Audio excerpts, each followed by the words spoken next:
Now, the one thing I love about games consoles is obviously the size of the unit. I think they're brilliant in the fact that you can actually just install them underneath a TV or even on the side of a desk. And they're pretty small, compact units that'll allow you to game for hours. And of course, you can still do that with a gaming PC. It sometimes just costs you a little bit more, but they are the types of PCs that I love the most. And as soon as I saw this case from NZXT, I had to get myself one. This is actually the NZXT H1 V2, and I waited for the V2 to be released, obviously, so that there wasn't any kind of fires in the studio. And I thought today we could take a look at it together, give it a bit of an unboxing, and see what exactly you get. So this is the NZXT H1 V2 Mini-ITX case, and as you can see, it pretty much looks like an Xbox Series X. Now, I will admit, I actually loved the look of the Xbox Series X when it was released, but I was actually getting into PC building at the time, so I kind of avoided that generation. And of course, as soon as I heard or saw that NZXT actually did a case very similar, I had to get myself one. It is an extremely compact case, as you can see. It is a cube-like format and it's reasonably tall. It is a little bit bigger than the Xbox Series X, of course, because PC components, even Mini-ITX, are a little bit larger than what you can actually fit in one of those boxes, but I think it actually looks really nice and it could go on a desk pretty easily, just like the Xbox does itself. These will currently cost you around £200, which I think is an absolute bargain because of everything that's included. Not only are you purchasing a case when you buy one of these, but this does come with a 750 watt gold rated SFX power supply and a 140mm AIO from NZXT. Both of those components are specifically designed for this case, although you can remove them and replace them if you want. But because you get all three of those things, £200 isn't actually that bad. I did try and quote something up similar to this using a different case, and by the time you've added on a decent power supply, a decent all-in-one cooler, and the case, it actually came to more than this. So of course, this just totally makes sense, and NZXT have done a fantastic job. It is supposed to be completely toolless entry, but we'll jump into that in a minute. We'll just take a quick look around the side. So on the front, we do have a tempered glass panel. It is slightly tinted and it runs the NZXT logo in the bottom there. It's a nice panel. It's got the covers on it, so there's no scratches or anything like that that's going to get onto it. Both sides come with ventilated panels, and that's actually a pretty good ventilated panel. The holes are pretty big. They do have dust filtering behind them, but they do run the full length of the case, and there is, of course, one on the other side. Just to make cooling even better, there is also a vent on the rear, so there is actually a full rear here, and as you can see, there's no actual rear I/O on this. It actually gets installed somewhere else. If we take a look at the top of the case, we can see where our front I/O is, and of course we come with, which is pretty much the basic standards now, we have a power switch which has a little ring light on it so you can tell whether the PC's on or not. We have two USB 3s, a USB-C, and a combined audio connection for your headsets and your mics. As there is no rear I/O, it actually comes in the bottom. As we can see in here, we have a placement for your graphics card, so your PCIe slots. We also have a place for your motherboard slot here, so they're actually going to get compressed together quite well. And once we dive into there, we'll actually see why they provide an AIO, to be honest. And then we have an extra power cable here, which just goes up to wherever the PSU is going to be, and it extends it down to the bottom of the case. That means your cables can actually run out of the back here, so you can plug them all in. They run out through this hole here, and of course, your power connection faces out anyway, so you can plug straight into it. But let's try and get the case open, and we'll see how everything is built inside. Now, I'm not 100% sure how we actually get into this case. I'm going to start pulling at panels in a minute, but they do provide you with a great big instruction manual. It's a great big piece of paper that folds out. Hopefully we won't actually have to get into this, but I'm sure if we do, it'll be perfectly fine. But the first thing I'm going to try is actually just removing this front panel. There is a little hole at the bottom here, and it says on the bottom, pull to remove front glass panel 1. So at least they've provided some instructions on the case itself. If we just separate that, we can just see that it pops off. And it just comes off quite nicely like that. Now, the panel is a nice thick glass panel, and it has got a boarded frame, so it's super strong. It's a steel boarded frame all the way around. And it comes with these little bobbles that actually click into the front there. That's a really nice panel, and I think it will actually provide some nice views inside the case. Now that we've got that panel off, we have to kind of figure out the rest of it. So there are some more instructions as we go through the case here. We've got a lift to release panel, so I'm not sure what that is yet. We'll figure that out. We'll try to get the sides off. I'm not sure how they do it. Maybe they just slide up. So that's not actually working. We'll have to try something else. If we turn it around, we can see that the back panel looks like it can be removed as well. So there is a little sticker here that says pull to remove the black metal panel. So of course we should be following the stickers by the number. Number one was remove the glass panel. Number two is to remove the back panel. Very similar design to the front panel, except it's not glass. It's actually a hold mesh so that you can obviously get some more air into the system, but we can start seeing more of what's actually in there now. From this angle, we can see that we've got our power connections here. We've got an extra fan, so I'm not quite sure what size that fan is. It looks like a 92mm just in the top there. That must actually draw air out of the system at some point. We have our little mini power supply here with the extension cable in, and we've got lots of extra bags and things like that. So we'll just start pulling things out, see if we can actually get these sides off. Now there is an extra little sticker here that says slide cover up off of the frame. So maybe the two sides had to actually be removed for this to happen, but we'll see what happens when there we go. It is actually releasing now. So the actual front and back must lock these panels into place. So you'll need to remove them if you actually want to take the rest of the case off, but we'll keep sliding it and we'll see how far we get it. Now the sides actually come as one unit with the top included. We do have the holes there for the front I/O, and it just slid straight up once it was unlocked from the front and the back. They do have these dust filters on the inside which do look to be removable. I'm not sure how they remove, but okay, so they're just magneted it in. So we've got two of these that actually go in either side. That must mean that they're expecting you to draw air in from the sides and exhaust it out the back, because that one didn't actually come with a filter, which is pretty cool because that means at least they've thought about it. And that's a very simple thing there. It's just going to go over the top. Inside the case here, we do have an extra box of accessories. I'm not exactly sure what's in here, but we'll just dive in and take a look. It's probably some extra spares, maybe some extra cables for the power supply, because it is supposed to be a fully modular power supply. I'm sure we'll see that when we get there. We have connections or brackets for our AIO, so this should fit anything really up to, we've got LGA 115, we've got AM4, LGA 1700, should fit an AM5 as well. So we've got all of them. We've got the standard NZXT connections here, some cable ties, an extra little adapter to kind of adapt the case's version of the front I/O, because NZXT always do it a little bit different, into a normal one. That's pretty cool that they've included that. And a little breaker box that'll actually take your dual audio and split it into two, just in case your headset is actually using two. Most headsets actually do come with that kind of thing, but it's nice that they've actually included it. And of course, we also get a plug. This is a UK plug, as you can see, with a 3-pin. And you can identify that in the box because it says UK, and obviously we are in the UK, so that's actually good that they've included that, because a lot of power supplies don't actually include them cables. They try to cut costs in doing that. But we can see a little bit more into the case now. We have a PCIe riser here, so the graphics card is obviously going to be going at the front here. I'm not 100% sure how big of a graphics card is going to go in there, but we'll grab one off the shelf in a minute and we'll take a look. Just behind this fan on the back, if you actually remove this fan out, there is a little caddy in there for your SSDs. I believe it will take up to 2 in there, so you can drop in a SATA SSD. I probably wouldn't use something like a SATA SSD in a build like this. It's nice that they provide that kind of stuff, but I would probably use M.2 drives or NVMe's, because I would like to try and keep as much cabling down as possible, because you want as much airflow in here. The power supply is obviously at the top, as we've mentioned before, and we've got all these extra cables here. This is for the front I/O. I'm not exactly sure how that's going to fit to the motherboard yet, but because the graphics card's going to sit in here, the motherboard obviously sits on the inside. Now, to get into the inside, to be able to see that, we obviously need to drop out the AIO, which is in the back here, and obviously you can see the back of the fan of the power supply there. It's actually a nice little unit here. It's an NZXT one. If we look in the side, it is a fully modular one, but they've plugged a bunch of cables in for you. I'm sure we'll dig into that in a minute and we'll see what's in there. But we've actually found our first part where we're not actually toolless. We do need a screwdriver to remove these 2 screws to be able to drop this plate out.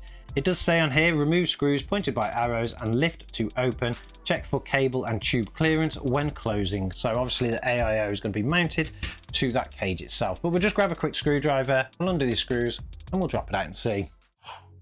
Now, it is nice to have a fully toolless case, of course, but then never actually fully toolless. You do need to lock certain things into cases, particularly things like graphics cards. You don't want them falling out or just being locked in with something. I know a lot of the pre-builds, like from Dell and servers and stuff like that, just everything just locks in. But of course, they needed to have screws in this thing for some reason. But I've undone them screws now. They won't actually come out all the way, so you can't lose them. They're stuck in there. And we need to just kind of tilt it back And there we go. So we've actually got in here the 140mm AIO. I've never actually seen a 140mm AIO before. I've seen 280s, I've seen 120s. We've had lots of 120s in here, but I actually really like the design of this because it's just huge. It looks massive compared to a 120. Hopefully you can see that as much as I can, but we've got a nice 140mm NZXT fan on there. They've provided an extra metal cage so that if there's any wires on the board, because I believe this is going to get pretty close to the board, they're not going to be able to get into the fan itself. Well, hopefully they won't go through those kind of things. We have the extra pipes here for the AIO itself. They are coming off the bottom and not off the side. That's nice. It means that they've actually really specifically designed this for this case. And as we kind of just pull that out, there's lots of protection in there, which again, I like that they've done that. We can see all-in-one cooler block there. Now this is a very low profile cooler. There's no RGB or anything on it, or there shouldn't be anyway. It's got a few instructions on the top. Maybe it's got an NZXT logo, I'm not 100% sure. It comes with the LGA bracket already fit and some pre-applied thermal paste. In my experience, NZXT thermal paste is actually pretty good, so you probably wouldn't want to replace it, but you could if you wanted to. That is actually covered by a nice little plastic thing, so you're not going to get any paste or markings on that unless you do it yourself. But that's pretty much how all those wires are going to come out. When you refit it back in, of course, the motherboard's going to go in the back there. It's going to go around just like that, and we'll have to make sure that we avoid trapping any of these pipes because we don't want to get any of them stuck. The motherboard itself, we just kind of move that out of the way. It does mount into the back here. There is another piece of plastic or foam that's actually covering everything up. I'm sure we can get that out though. Just have to give it a bit of a pull. It's stuck currently on the PCIe extension.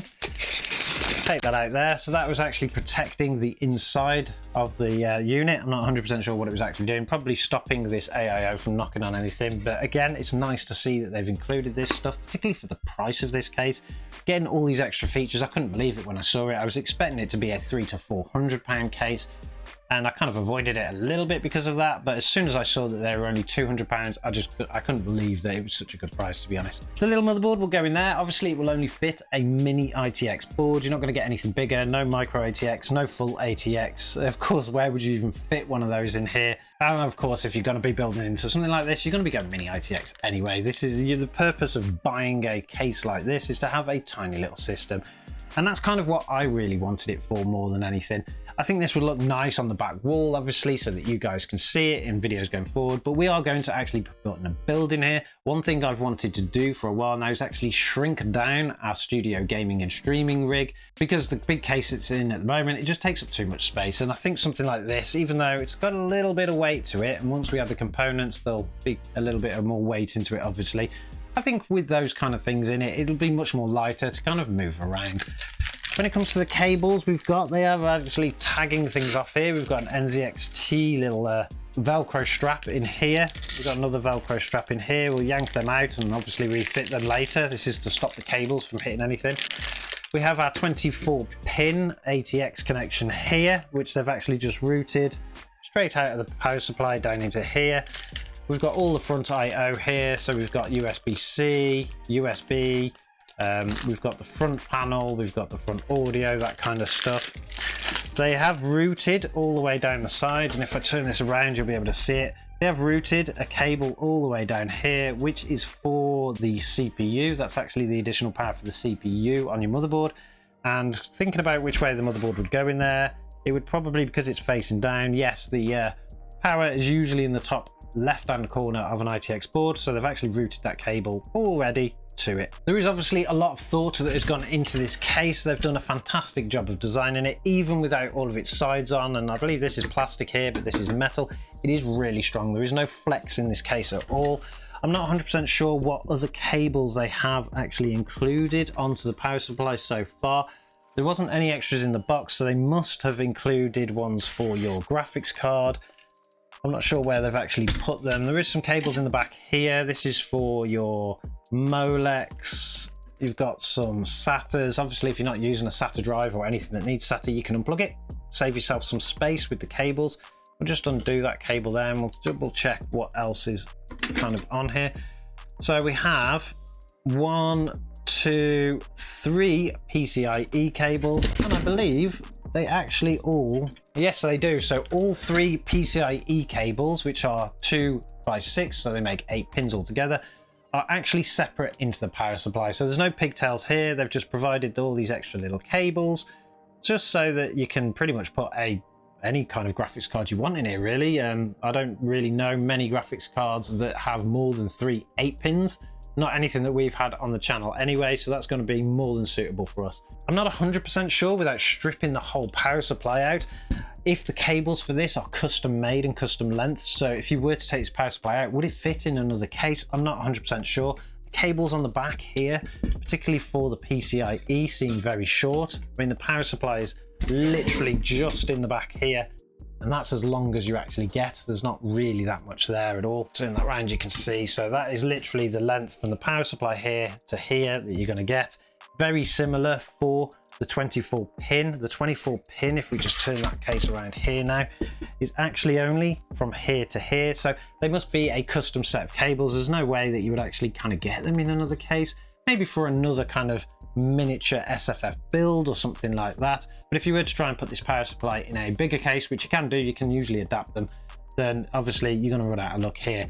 I will have a look to see if on the NZX website you can actually buy replacement cables for these. I'm sure if you probably went to somewhere like Cable Mod, you could get them made up anyway, but it'd be nice to know if they do provide extra power cables for this in case you ever did want to change the build but you didn't want to rebuy the power supply. When it comes to graphics cards, let's have a look to see what we can actually fit in here. Now eventually I'll probably be fitting something pretty sweet in here, to be honest, particularly for the studio gaming rig. In the studio gaming rig at the moment we have an Intel Arc A770. We use that specifically and purposefully just so that we can do some streaming with the Intel Arc graphics card, see how it's doing over time, and to be honest, they're going fantastic. So what I'll do is I'll grab an Intel Arc A770 and we'll see how well it actually fits in the space and see what kind of room we've got to play with. Now this is one of our Intel Arc A770s, an absolutely fantastic graphics card. If you do love tinkering with graphics cards and you want something to actually have a good play with, I recommend getting one of these.